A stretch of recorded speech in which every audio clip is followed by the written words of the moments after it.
Tobago updates. Good morning, Tobago. And welcome back to Good Morning Tobago on Tobago Updates. Viewers, we are switching gears now to World Autism Day. Now, it is not yet World Autism Day because World Autism Day is observed on April 2nd, sorry. But for today, we are going to be discussing it a little bit today with the Vice Chairman of Autism Tobago, and that is Miss Valeene Salino-Canaan. So a special good morning and welcome to you. Good morning to you, Kandace. And tell me about, April coming up is also Autism Month. So first of all, why are we observing autism? Well, we are observing Autism Awareness Month to really encourage persons and lend support to persons in the autistic community, also their families and caregivers. We are trying to encourage persons to step into the limelight a bit more and take up space, and kind of stop flying below the radar. It's just time to make your presence felt, even as a person with autism. And now for those who may not know what autism is, what is autism? Autism is a neurological disorder.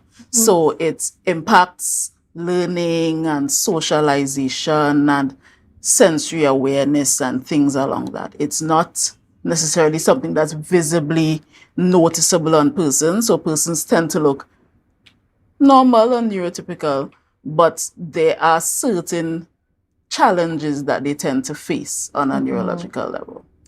So what are some of the things that Autism Tobago has in store for the observance of World Autism Day and Autism Month? Right. So we have a full slate of activities for this month, but our main activities start on World Autism Day, which, as you said, is the 2nd of April. So on the 2nd of April, we will be having an opening ceremony down at the Lowlands Mall, where we'll be opening our informational kiosk that we do every year. So that starts at 4 p.m. And of course, the kiosk will be there for the duration of April at the Lowlands Mall. On the 6th of April, we have the Drive Blue motorcade at 3 p.m. That again starts at Lowlands Mall and via Buku ends at Adventure Play Park in Plymouth. On the 25th at 10 a.m., we have the Autism Awareness Walk in Roxborough, where we take autism awareness to the east. And on the 27th of April at 1 p.m., we have our awareness fair, which brings a grand close to all our activities for the month. We have other activities in between, like webinars and so on, to be announced, but that's, our activities for the month. What we do want to encourage is that persons come out, particularly on the 2nd of April, and wear blue to be a part of all the festivities that are going to take place down at the mall.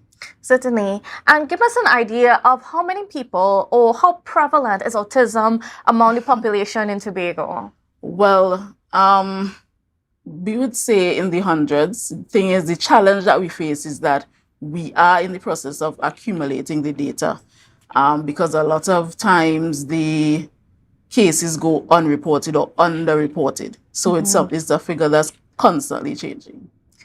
And, what has been the attitude towards people with autism in Tobago?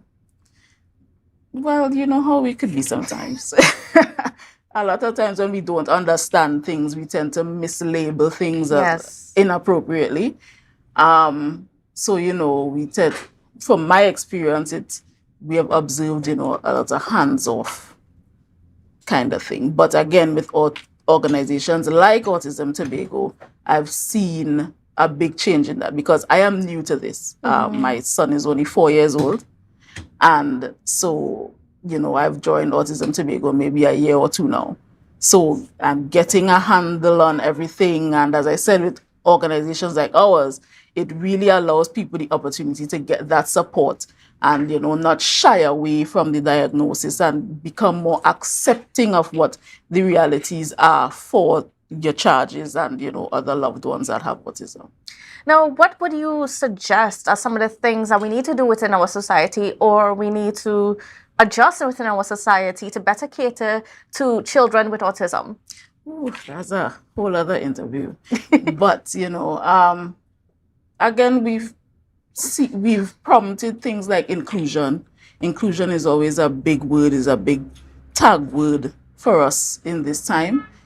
So just persons being more understanding, more inclusive of persons with different abilities, is all about understanding.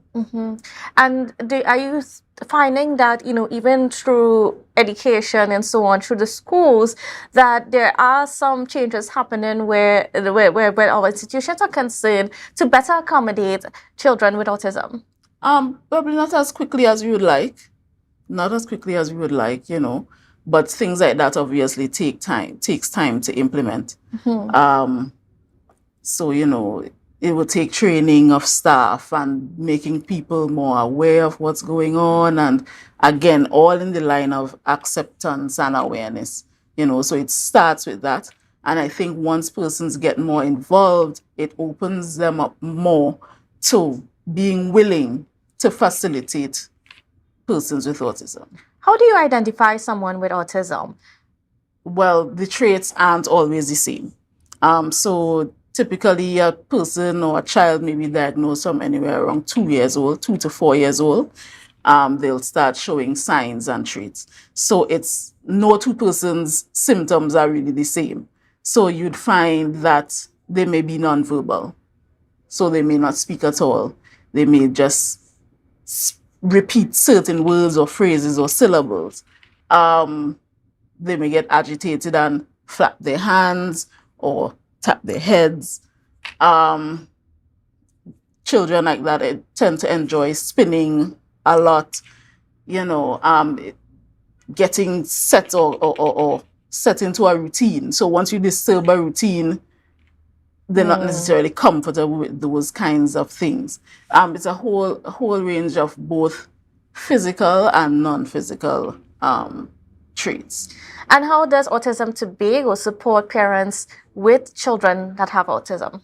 Well, over the time, as I said, I'm new, but the organization was formed in 2010. So from then to now, the organization has indulged in workshops and other things that facilitate persons getting that support that they need. One of our major initiatives this year for 2024, what we're looking to do is to initiate a sensory space or initiate sensory spaces. Now, because persons with autism, particularly children, play and socialize differently, the idea is to create spaces tailored specifically for them to enjoy and play and just be themselves in a space that is just for them. So we are in the process of doing that. We are also encouraging sponsors, businessmen, and persons alike to volunteer and partner with us to get this venture off the ground, hopefully before the year is out. And what has been your experience as a parent? It has been a roller coaster. It has been a roller coaster. There are times when, you just get a little reminder that we have someone very special on our hands here. For me and for my family, we went through a little period of, I like to say it's a mourning period of kind of letting go of the stereotypical life of a child that you would anticipate when you are planning a family. So, joining all the sports and the track and field and the karate and all of those things. Not that those things are impossible, but it's just knowing that you have to tap into the strengths of the child and build on that from there.